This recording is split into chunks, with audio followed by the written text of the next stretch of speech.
जय श्री कृष्णा। आज हम आपको बताने जा रहे हैं घर में मंदिर कौन सी दिशा में हो, और हर दिशा का एक प्रभाव वैज्ञानिक तथ्यों पर और पुराणों के आधार पर अलग अलग होता है। इसका प्राय करके सबको ज्ञान नहीं होता।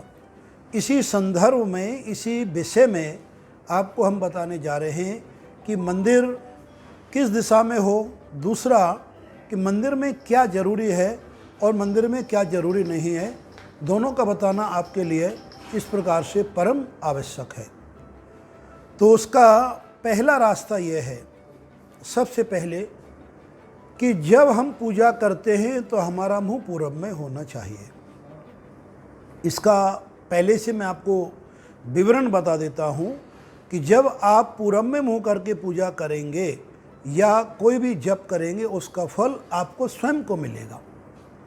और जब आप उत्तर दिशा में मुंह करके और पूजा करेंगे या मंत्र बोलेंगे या जप करेंगे या यज्ञ करेंगे, उसका फल प्राय करके और परोपकार के लिए होता है। पश्चिम दिशा में उसका फल आधा हो जाता है, और दक्षिण दिशा में यदि मुंह करके आप पूजा करते हैं तो उसका फल केवल दशांश रह जाता है। दक्षिण दिशा में उसका रीजन क्या है, उसका कारण क्या है, ऐसे ही नहीं कि क्यों कर रहे हैं। देखिए, ये ऊर्जा का स्रोत है। पूरब में हमारे सूर्य उदित होते हैं। जब पूरब में आप पूजा करेंगे, पूरब में मुँह करके, आपका मन एकाग्र होगा। ये आप निश्चित करके देख लीजिए। और जब उत्तर दिशा में, वो भी हमारा एनर्जी का बिंदु है, वहाँ पर जब आप करेंगे तो आपका मन अच्छा लगेगा, लेकिन उसकी परोपकार की भावना आपकी ज़्यादा हो जाएंगी। जब पश्चिम में मुँह करेंगे तो चूंकि ऊर्जा का स्रोत आपके पीछे हो जाएगा, कि पूरब में ऊर्जा का स्रोत होता है, तो जो भी आप पूजा करेंगे उसका मन आधा लगेगा। आप करके देख लेना, फिर मुझे बताना। और दक्षिण दिशा में करेंगे तो मन आपका और भी कम हो जाता है, बेचैनी उत्पन्न हो जाती, मन में नाना प्रकार की कोलाहल और कांति मन में उत्पन्न हो जाती है। इसलिए आपने देखा होगा, आपके घर में जितने बार भी आपके गुरु, आचार्य या कोई भी ब्राह्मण जब पूजा कराने आते हैं, उनका मुख उत्तर में होता है, क्योंकि वो वरण बांध लेते हैं और उनका अर्थ होता है कि उस पूजा का फल उन्हें, उनकी यजमान यानी आप पूजा कराने वाले को होगा। और जो प्रधान यजमान होता है उसे पूरब विमुख बैठाते हैं। ये भी एक आपको मैं संदेह का निवारण कर देता हूँ। प्राय करके लोग इसमें बहुत ज़्यादा कन्फ्यूज रहते हैं, संदेहास्पद रहते हैं। कई जगह तो हमें श्लोक का प्रमाण देना पड़ता है।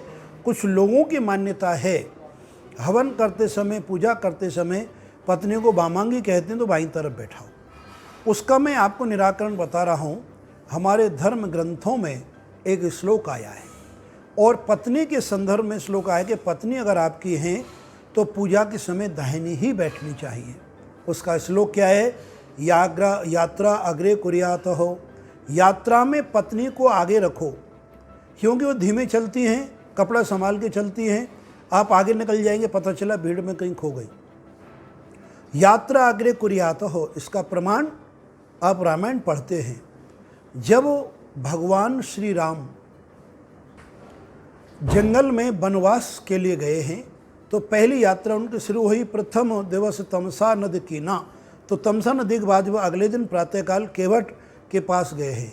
तो केवट का वहाँ प्रसंग गौर से आप देखोगे तो श्लोक चौपाई में स्पष्ट किया है कि प्रिया चढ़ाए चढ़े रघुराई, आ लखन चढ़े पुन आयुष पाई।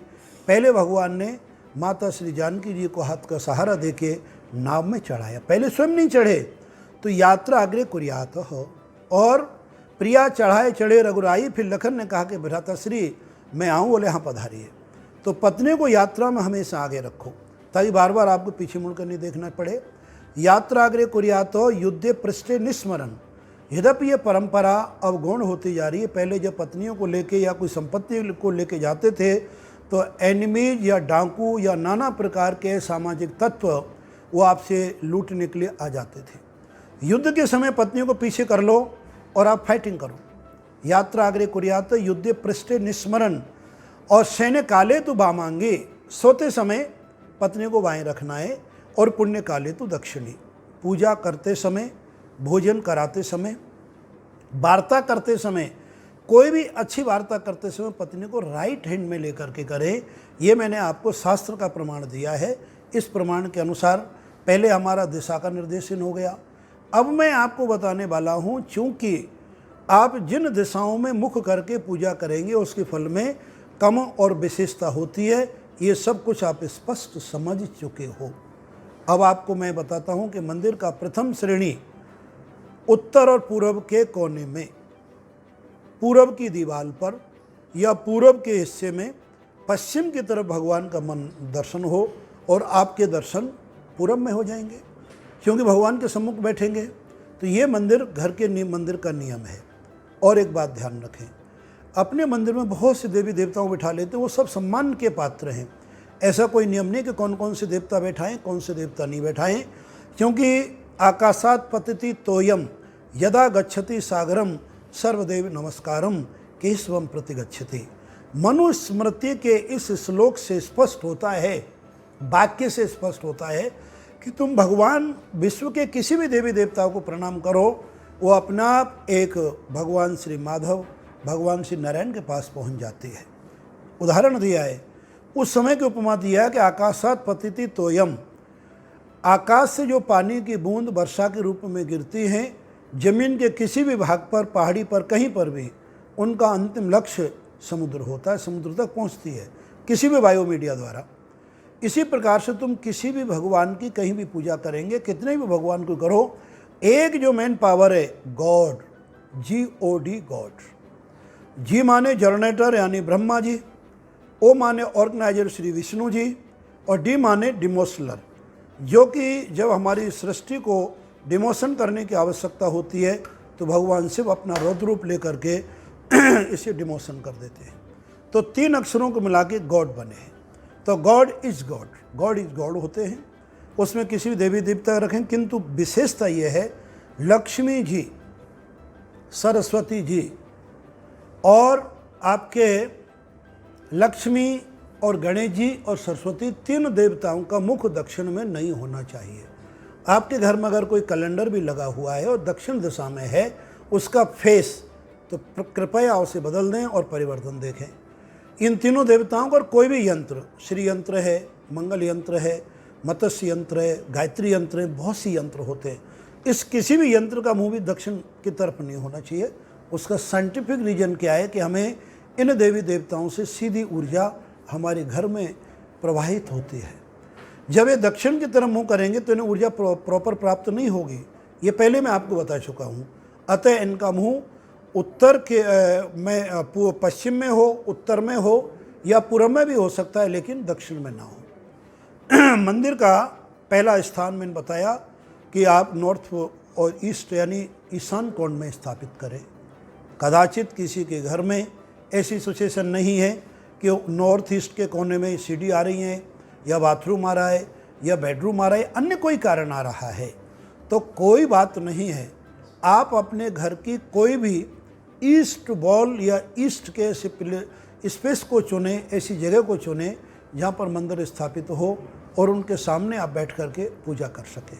दूसरा नियम, मंदिर में पानी की उपस्थिति हमेशा रहनी चाहिए। एक छोटा लोटा तांबे का हो, चांदी का हो, स्टील का ना हो तो बेटर हो, नहीं अगर घर में चांदी तांबे का तो स्टील का भी हो सकता है। वो पानी का लोटा किसी बर्तन से ढको या शीतल स्वापी कहते हैं, कपड़े से ढको, वो ढका रहे।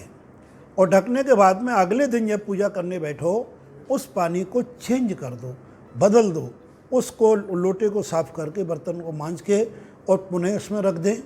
नंबर तीसरा, घर में जो भी शुद्ध सात्विक की चीज़ बनती हैं बिना लहसुन प्याज के, स्नान करने के पश्चात वो भगवान के सामने समर्पित कर दो। अगर आपके घर में लड्डू गोपाल जी है, लड्डू गोपाल जी को नित्य 3 बार भोग चाहिए। कभी आपके घर में छोटा परिवार होता है, भोजन बनने की स्थिति नहीं होती या औरतें इस रसोई में जाने की अवस्था में नहीं होती, तो उस समय पर क्या करना है आपको, या कहीं आप 2 दिन के लिए 4 दिन के लिए बाहर जा रहे हैं, एक पानी का लोटा गोपाल जी के सामने रख दें और एक कटोरी में मिश्री और किशमिश ये आप रख दें। उससे उनकी पूजा की तृप्ति पूर्ण रूपेण मानी जाती है। और इसी प्रकार से भगवान के मंदिर का कोई भी दीवार पर जब आपका मुँह पूरब में हो ऐसी अवस्था में आप रखेंगे तो आपको निश्चित रूप से घर में सुख, समृद्धि, सफलता का प्रवाह होगा। ये अनुपम ज्ञान की जो श्रृंखला है हम आपको बताते रहेंगे और इस ज्ञान की श्रृंखला को आप आगे से आगे बढ़ाते रहो। इससे आपकी और हमारी सबकी खुशी होगी, सबको ज्ञान का प्रचार होना चाहिए। यही आज मंदिर के बारे में हम आपको बता रहे हैं। जय श्री कृष्ण।